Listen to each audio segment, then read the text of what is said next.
Ahora estoy empezando este año un proyecto que va a durar 3 años, centrado en estudiar la recepción que tuvo en la literatura astrológica italiana del Renacimiento la información sobre las estrellas y la influencia de los astros en la vida terrenal, podríamos decir, en las crónicas americanas, ¿no?, del descubrimiento. Entonces, este proyecto, espero durante este periodo poder abordar de qué manera los escritores italianos sobre astrología fueron agregando esta nueva información y cómo eso contribuyó a transformar o no, eso es lo que tengo que investigar, si tuvo un impacto o no, las concepciones que durante mucho tiempo se habían instalado sobre la relación de los hombres con las estrellas. Entonces esa es la idea de este trabajo que está recién empezando.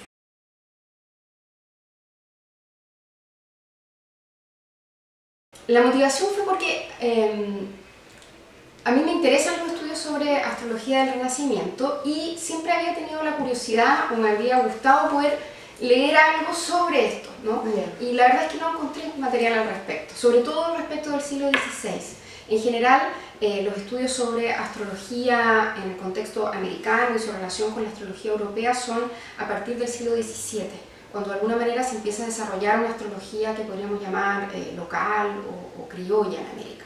Pero durante el siglo XVI yo no he podido encontrar un trabajo que aborde eso de manera sistemática, entonces esa fue la motivación.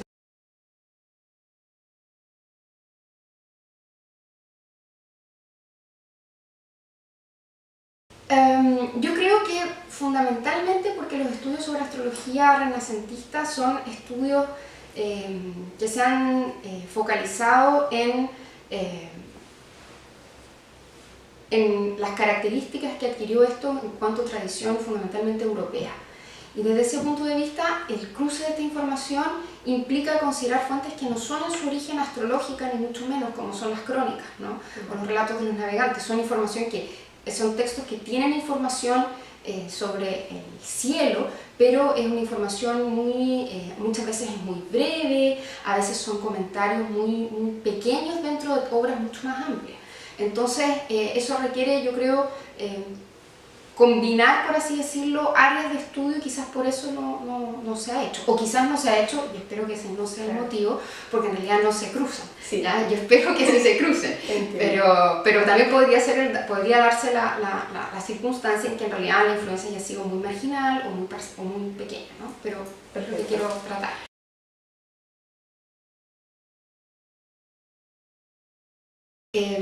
Mi área, en términos generales, es la historia intelectual del Renacimiento.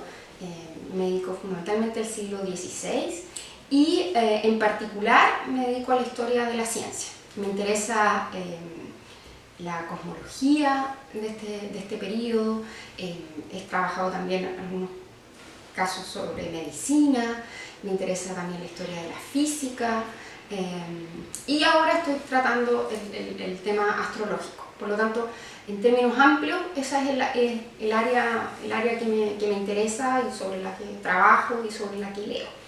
En general, podría decir que los desarrollos de este ámbito de investigación han sido muy variados en el último tiempo. Durante mucho tiempo la historia intelectual se centró fundamentalmente en las ideas como único objeto de estudio y en los últimos años se ha vivido podríamos decir, el florecimiento de una perspectiva historiográfica que incorpora otros factores en la comprensión de esas ideas, que van desde circunstancias sociales, circunstancias políticas, circunstancias económicas y la manera también en la cual los objetos han participado de esta reflexión científica, podríamos decir. No podría considerar quizás que también en este último periodo se ha desarrollado una perspectiva de los estudios científicos materiales, es decir, los objetos científicos en cuanto tales. Y esas han sido las áreas, yo creo, de desarrollo del último tiempo. Y yo creo que eso también ha permitido enriquecer los estudios de historia de la ciencia, porque por mucho tiempo la historia de la ciencia fue vista como un área casi independiente de los estudios históricos, ¿no? Como no dialogaba con las otras líneas historiográficas, y me parece que en las últimas décadas eso se ha roto.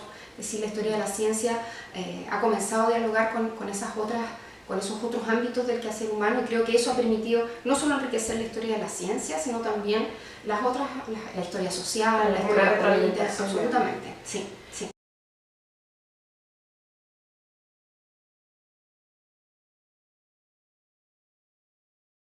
Es difícil responder esa pregunta porque, claro, implica ver qué es lo que va a ocurrir, ¿no?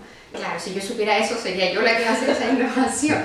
Pero de todas maneras, yo creo que, como ocurre en las disciplinas en general, yo creo que también esta nueva perspectiva que yo les decía de dialogar con otras áreas de la historia, desde la historia de la ciencia, de alguna manera también va a permitir volver a mirar los viejos problemas de la historia de la ciencia, es decir, las ideas y las teorías científicas desde una nueva perspectiva.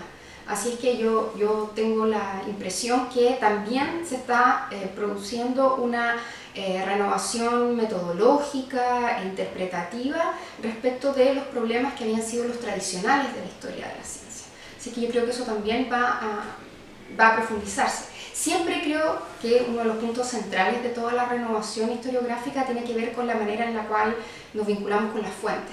Y creo que también la renovación tiene que ver con de qué manera se comienzan a considerar fuentes que antes no habían sido consideradas o habían sido consideradas como marginales o irrelevantes. Entonces yo creo que también por esa línea posiblemente pueda venir una renovación, ¿no? Así como ocurrió hace algún tiempo con la consideración de los objetos científicos como un tema relevante de estudiar, y que quizás por mucho tiempo habían permanecido como rarezas en museos y que adquirieron, podríamos decir, un valor, un peso histórico a través de la investigación.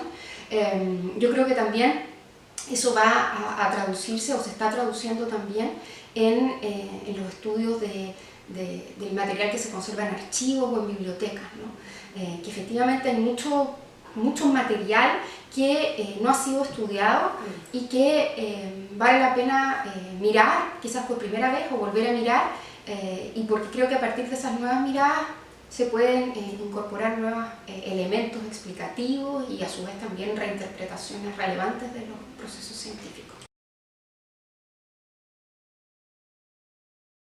Para mí es fundamental los cursos. Un curso de historia moderna en general es un curso más establecido en términos de contenido. Incorporo algunos aspectos, pero en general el formato, la estructura del curso tiende a variar menos. Donde sí yo me permito desarrollar y dialogar con los estudiantes respecto de mis temas de investigación en los seminarios, tanto de posgrado como de pregrado. Y eso para mí ha sido, desde que empecé a hacer clases en la universidad, lo he intentado hacer así, y para mí ha sido fundamental. No solo porque es una manera en que yo misma, al fijar un tema del seminario, me obligo a trabajar y a leer sobre el tema que fijo, sino porque también me permite dialogar con los estudiantes sobre las maneras de investigar, y también me permite a mí aprender mucho respecto de ellos, sobre cómo leen, qué tipo de elementos destacan en sus lecturas, cómo se relacionan con las fuentes. Y para mí eso siempre ha sido importante. De hecho, ahora el seminario que estoy dictando es sobre astrología en crónicas americanas del siglo XVI. Entonces la idea es que cada estudiante pueda hacer su propia investigación, pero que también se produzca, y esa es la gracia de los seminarios, una conversación y una discusión grupal en la que a mí me interesa participar, no tanto quizás como supervisora, sino también como alguien que está trabajando el mismo tema, ¿no? Entonces vamos intercambiando opiniones, reflexiones sobre las fuentes que hemos abordado, y eso a mí me entretiene mucho hacer ese curso. Yo creo que es un tema atractivo, y yo creo que eso siempre es importante cuando se hace una convocatoria, porque uno tiene que despertar la atención y el interés de quienes eventualmente quisieran participar. Y creo que siempre la revista ha sido muy arriesgada y muy activa en eso, es decir, en proponer temas que despierten el interés en el momento en el cual se hace la convocatoria. Pero bueno, importancia sin duda, y creo que también tiene que ver, yo creo, con el espíritu de la revista. que apunta a las inquietudes que tienen los estudiantes al momento en que hacen la convocatoria, ¿no? Aunque quienes manden artículos y respondan a esa convocatoria sean de lugares y generaciones diferentes, a mí lo que siempre me ha parecido interesante de la convocatoria es que ha surgido desde las inquietudes de los estudiantes. Siempre las convocatorias han tenido esa suerte de autonomía desde los estudiantes que yo no solo respeto, sino que valoro y creo que es importante defenderla. Siempre la revista ha tenido esa característica desde sus orígenes que me parece muy, muy importante. Ustedes han sabido proteger muy bien también. Y creo además que el sentido de la revolución y la contrarrevolución es un sentido amplio, ¿no? Permite mucho y creo que eso también es la idea de una convocatoria, ¿no? No restringir, sino abrir una posibilidad. Quizás me gustaría a mí, como por deformación profesional, ¿no? Que en las convocatorias pudiesen considerar también trabajos no tanto desde la modernidad, sino también hacia más atrás, ¿no? Sí. Yo a veces tengo la impresión que la revista y las respuestas a la convocatoria, quizás no tanto de la convocatoria, sino de las respuestas tienden a centrarse mucho en historia más desde el 18 en adelante, ¿no? Pero claro, eso quizás tiene más que ver con la respuesta, claro, que con la convocatoria.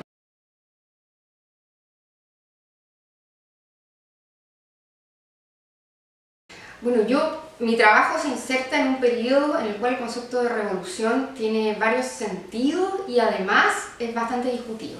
Por una parte, para el uso más inmediato que yo tengo en mis fuentes cuando trabajo el concepto de revolución, en realidad no es el sentido de revolución política ni social, que es esta concepción más tardía, sino que tiene que ver más bien con el ciclo de los astros, ¿no? Yo lo hemos conversado en clases, ¿no? Que para mí el uso de la palabra revolución tiene que ver con este ciclo o movimiento de los cuerpos en el universo que vuelve al origen, ¿no? Desde ese punto de vista, claro, me encuentro muchas veces con la palabra revolución, pero en un sentido quizás diferente al que quizás ustedes le dieron en la convocatoria. Entonces, claro, desde ese punto de vista, claro, para mí la revolución tiene más que ver, o sea, no para mí, pero en las fuentes con las que trabajo, tiene más que ver quizás con ese sentido de las revoluciones de los orbes celestes de Copérnico, que con un sentido como el de la Revolución Francesa o Revolución Rusa, ¿no? Pero por otra parte, en términos ya, si se quiere, de interpretación histórica o de discusión historiográfica, mi trabajo también se inserta dentro de un periodo cuya denominación ha sido muy discutida, que es el periodo de la revolución científica, ¿no? Este concepto que de alguna manera describe las transformaciones intelectuales y científicas en general que se dan desde mediados del siglo XVI hasta y a lo largo de todo el siglo XVII.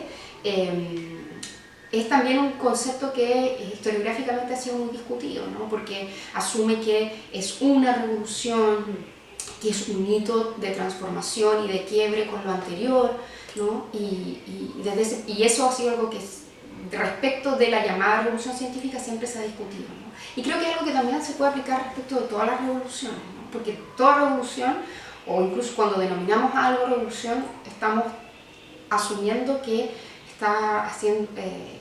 se está produciendo un quiebre, ¿no? Claro. Por así decirlo, hay un nuevo origen. Y ese principio es siempre un principio que se discute, y tanto históricamente como historiográficamente, ¿no? Hasta qué punto hay un quiebre radical con el pasado y hasta qué punto hay también un origen de algo nuevo.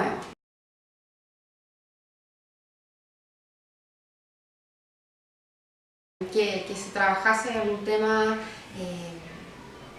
respecto, por ejemplo, de la relación del hombre con su medio, desde una perspectiva, si se quiere, cotidiana, pero también desde una perspectiva intelectual, en el sentido de una historia de la ciencia, ¿no? Yo creo que sería muy interesante ver cómo en una convocatoria de la revista se pueden mezclar esas dos formas de relacionarse con el medio, con la naturaleza, con el universo, ¿no?